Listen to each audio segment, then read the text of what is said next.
noely 5:20 izao mitenena fa voninkiano anao izay ary aoka tsy veromaina za rehetra mitady anao androany fa hiaraka aminao ao am-pony noho ny amin' Jesosy Kristy. Amen. Onirantsika teo hoe tonga indray reny noely. Ny tsy mino dia be dia be hitatsika any amin'ny tambajotra tserasera any amin'ny sity sy ny boky soratan'ny olona no manenjika sy mandrabiraby an'ity noely kristianina ity hoe fetina mboarimboarina anganom-bavy ny antitra izy ity fa zavatra tsy mitombona indrindra moa fa ny datiny 5 Desambra dia tsara tokoa ny resahana n'izany daty naterahan'ny tompo izany. Ny 5 Desambra aloha dia raha miaiky fa tsy marina velively. Daty nezahany fiangonana napetraka tany amin'ny taonjato faha-efatra raha mbola katolika kristianina daholo ny ankabeazan'ny fiangonana tamin'izany. Napetraka io nanoherana ny fivavahan'ny olona ilay ataony hoe Andriamanitra masoandro, satria tamin'io no niteraka ity masoandro tsy resy ity dia malaza be. Dia ohatrany makany daholo ny olona na dia ireo izay nakany am-piangonana azy ka vokatr' izany dia nanapa-kevitra amin'ny fiangonana hoe andao ataontsika amin'io ny naterahan'i Jesosy fa Jesosy Kristy no tena fahazavahany izao tontolo izao araka amin'ny Jaona 9:22 fa tsy teraka 5 Desambra akory Jesosy Kristy. Ao no manominavina hoe Mars, Janoary, mpandinika sasany aza moa dia milaza hoe ny tena daty manakaiky kokoa dia ny Septambra. Ka ny tsy fahafantarana mazava ny hoe oviana tokoa moa izy io niteraka dia tsy ampilazana ny hoe tsy nisy akory zany, tsy teraka. Misy zao any an-tanàna antsika any Madagasikara any raha jerenao ny karapanondrony dia tsy misy volana, tsy misy andro satria tsy fantany, mety tsy nahita fianarana izy. Vers no misoratra ao, taona fotsiny, vers 1935 na vers 1952 dia hoy ianao hoe tsy ny existe io olona io. Tena misy izy aza mahana karapanondro. Noho izany tsy adihevitra mitombona le hoe tena nisy tokoa ve zany Jesosy teraka taty izany. Ny mpahay tantara aza tamin'izany, satria tamin'izany dia efa mba nisy ny mpahay tantara, dia nanoratra ny amin'ny nahatongavan'ity Jesosy Kristy ity ny fiainany tetỳ an-tany. Anisan'izany Tasita teraka tamin'ny taona 550 ary maty tamin'ny taona 20. Izany hoe mbola taoriana kely ny naveloma Jesosy Kristy tetỳ an-tany zany. Mpahay tantara izy io ary sénateur romanina. Dia izy dia nanoratra mazavany hoe izany Jesosy Kristy zany dia nivonoana tamin'ny andro ny Ponte Pilato. Ponte Pilato dia gouverneur napetraka ny mpanjanaka romanina. Ary zany no référence historique tamin'izany, eny hatramin'izao azy. Mba ilazana ny hoe nisy ny zavatra anankiray dia ambara ny nitondra tamin'ny fotoana nisehon'ilay izy. Ary zany mahatonga antsika hoe na dia anatin'ny fanekam-pinoantsika ara dia misy ny anaran'ny Ponte Pilato. Tsy hoe olo-maso ny Ponte Pilato fa hanambarana hoe izao Jesosy inoantsika izao anie. Ka nisy tamin'ny fitondran'ny Ponte Pilato hoe tsy kristianina akory ity Tasita ity, fa mampahay tantara azy no anambarany an'izany ary dia ampy zany ahafantarantsika ny hoe tena nisy tokoa, tena teraka tetỳ an-tany tokoa izany Jesosy Kristy izany. Anisany anankiray koa Flavius Joseph teraka ny 730 ary maty tamin'ny taona 100. Mpahay tantara jiosy koa izy io ary izy dia nilaza mihitsy ny hoe zany Jesosy zany dia lehilahy endry nampianatra, nanana mpianatra ary novonoina. Io amin'ny mahajiosy azy dia manaraka ny fivavahana judaisme, zany hoe tsy le tena mino an Jesosy ho tompo sy mpamonjy. Fa ny olo mampahay tantara azy dia manoratra izy hoe tena nisy zany, nanana mpianatra zany ary novonoina. Ary farany ny boky faharoa izay tena ataoko hoe arahany jiosy zay manaraka ny fivavahana judaisma everiny fa tena manazava ny testamenta taloha na ny Torah zay soratra masina ho amin'ny jiosy na ny judaisma dia misy ny lalàna rehetra sy ny fombapombam-pivavahana rehetra io ny manazava ny testamenta taloha na ny Torah soratra masina jiosy. Ao anatin'io Talmud io dia miresaka mazava hoe Jesosy dia nisy mpampianatra fa mpampianatra voahelika zay moa mamay azy le hoe voahelika fa zany dia manampirovo amintsika hoe tena nisy zany Jesosy Kristy zany ary tsy nidina velona avy any an-danitra akory fa tena natera be hivavy ka ny fanontaniana mipetraka zany sy ny hoe tena nisy ve zany Jesosy Kristy zany efa mazava iny fa tena nisy teo amin'ny tantara fa amin'ny tena fanontaniana dia hoe iza marina moa Jesosy Kristy aminao jiosy kely zanaka mpandafitra fotsiny ve sa tompo sy mpamonjy tokoa. Ny Loka toko 2 zay anatin'ny tekstantsika dia tena manambara zany Loka zany dokotera siantifika koa zany fa tena manambara mazava ny naterahan'i Jesosy.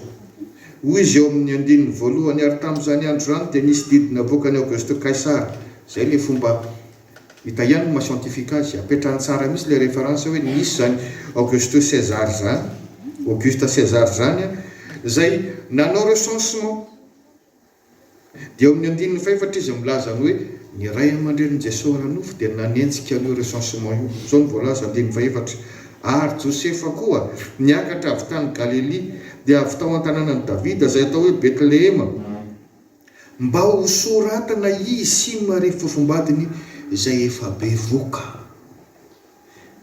ny Jesosy Kristy io dia fantatsika tsara ankalasantsika mandraka androany fa tena teraka tokoa tao Betlehema Jesosy Kristy. Inona ny dikan'izany? Andriamanitra miditra eo amin'ny tantaran'izao tontolo izao.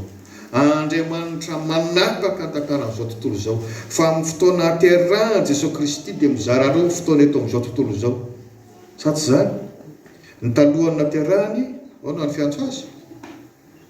Talohany Jesosy Kristy avant Jésus-Christ before Christ tsy zany? Ary ny taoriany naterahany taoriana Jesosy Kristy après Jésus-Christ after Christ. Iza ny tsy manaraka an'izany na ny tsy mpivavaka azy ary na dia zany fotsiny aza dia tokony hampieritreritra antsika hoe misy mandamina zao fiainantsika izao misy tompony teny farany fa ianao ahoana mino azy sa tsy mino azy. Ny fivavahana kristianina zany tsy foto-kevitra fotsiny be deaibe mantsy no mety hoe karazam-pivavahana manana foto-kevitra fa miankina amina olona anankiray na rano marina miankina amin'ny anarana anankiray. Izy zay anarana izay fiza le anarana ao anatin'le hoe kristianisme Kristy miankina amin'ny Jesosy Kristy ny fivavahana kristianina tsy amin'ny majiosy azy no fidian'Andriamanitra ny firenena kely io nambara mihitsy hoe tsy noho ny fahendreny raha mijery ny carte du monde ianao dia ohatry ny lala tsara kely hoe io ve no mba ny fidian'Andriamanitra afaka mitsaritsika hoe ohatra ny sao de mba raha oharina amin'ny Chine ngeza be Russie ngeza be fa le heverina ho kely sy bitika indrindra zany ny fomba an'Andriamanitra anehoan'ny voninahiny. Dia hitan'izao tontolo izao ny mahavariana ry havana dia zao be ihany zay olona malaza tetỳ amin'izao tontolo izao hatramin'izao androntsika izao nametraka tantara nametraka civilisation fa ity Jesosy Kristy ity vetivety kely dia niparitaka manerana n'izao tontolo izao voany amin'ny tapany faharoa fotsiny amin'ny taonjato voalohany voany manomboka amin'ny taonjato voalohany dia fa tonga any Afrika raha tsy zany tsy misy tandapa etopiana tonga mivavaka tany Israely tonga any Eropa raha tsy zany tsy misy an'izany hoe fiangonana tany Roma na tany Korinto any Grèce zany tonga any amin'ny firenena maro ary aiza ny firenena tsy misy kristianina amin'izao androntsika izao na dia eny amin'izay heverinao hoe any Chine azy misy ihany fa vitsy na any Corée du Nord azy misy ihany fa miafina ary efa tena tratra ny fanenjehana mafy izy dia mandositra mankaty Corée du Sud tsisy zay tsy malala ny zany Jesosy Kristy zany afa-tsy zay minia manampitsofona ary anampitsofona aminao izy rehefa minia manampitsofona ianao mahagaga fa miparitaka vetivety ary zay mihitsy mahatonga ny faminan'iny Isaia toko 7:5 manondro ato Jesosy Kristy hoe Andriamanitra mahagaga, Andriamanitra mahery mpamonjy ny firenena rehetra. Zao ny fanamarihana ry havana, misy kajin'olona anankitelo samy manana ny toe-pony manoloana an'izany hoe fahaterahan'i Jesosy Kristy zany. Izany ny voalohany dia ny mpitondra fanjakana tamin'izany dia Herôda. Nanino ny Herôda? Avy hatrany dia tezitra, avy hatrany dia mialina. Inona nataon'izay anoloana azy. Ary fantatrareo zany ny abibina ny seho tamin'izany, ny zaza latsaka amin'ny fotoana rehetra dia ny vonoana. Jesosy ny tena tanjony tamin'io fa tsy matiny. Rehefa planin'Andriamanitra tsy voavonona ho zany. Ary avy eo ny mpiandriondry heverina hoe zany no mahantra indrindra tamin'izany. Tsy dia nahita fianarana. Jiosy, misy koa moa tsy fiheverana jiosy sasany hoe andry zareo zany fivavahana amin'Andriamanitra zany, Abrahama sy Isaka ary Jakob zany, dia izy ihany no vonjena. Fa nanam-pifaliana reto mpiandriondry reto. Ary ny fahatelo dia ny magy. Voalaza fa avy any Atsinanana. Mpandinika moa dia milaza hoe avy any Irak izy ireo. Voalohany aloha zany tsy jiosy. Zay le antsoina hoe hafa firenena na hoe gentilisa. Manam-pahaizana. Zany hoe aotolika izany sokajiny olona rehetra. Ny tsy nahita fianarana sy ny heverina fa mahantra. Faly nahita ny fahatongavan'i Jesosy.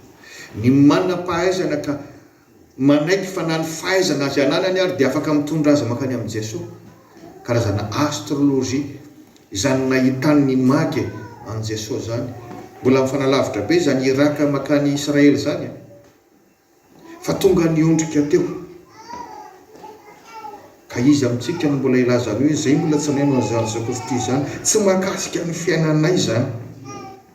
Zay no mahampamonjy an'i Jesosy Kristy. Ambaran'ny Romana toko 5 hoe Adama faharoa. Ka raha tsy teraka Kristy dia ambarako aminao tsy voavonjitsika. Resadresaka fotsiny zany hoe nisy nafony ainy tombony azy fijaliana nataony sorona ho famonjenantsika. Ary zany no antony ankalazantsika ny Noely. Fa tsy hoe mbo mitady fetytsika mba hionana.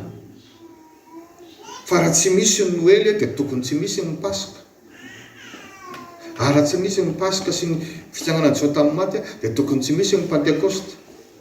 Zay izy niakatra velona ary avy eo naniraka ny fanahy masina.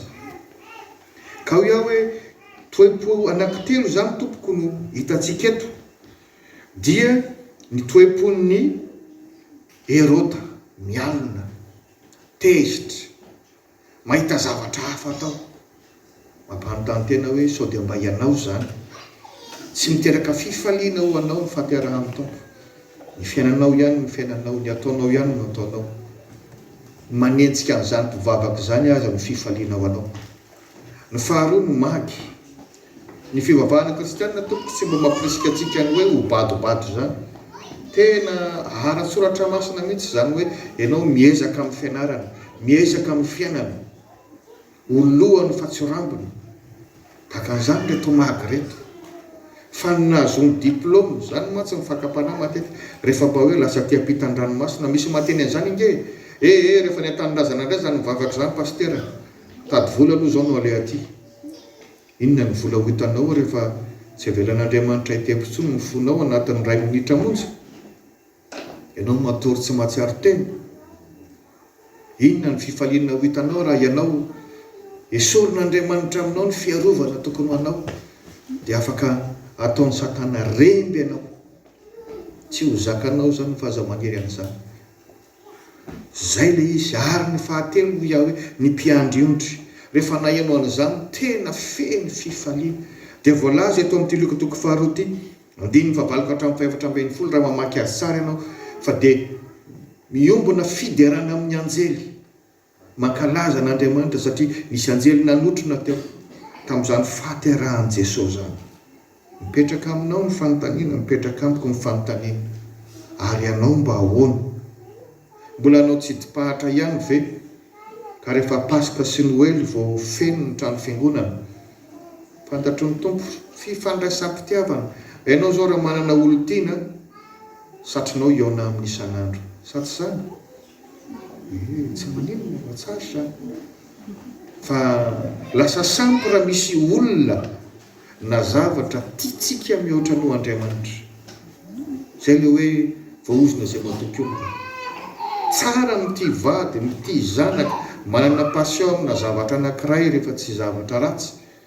Fa raha lasa mialohan'Andriamanitra zany dia milaza aminao hoe tena ho ataon'Andriamanitra hoe lasa sampy ho anao io ary ho very anao.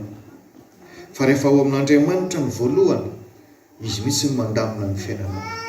Mamita an'izany adidy rehetra izany, hitondra fifaliana, manolora tena.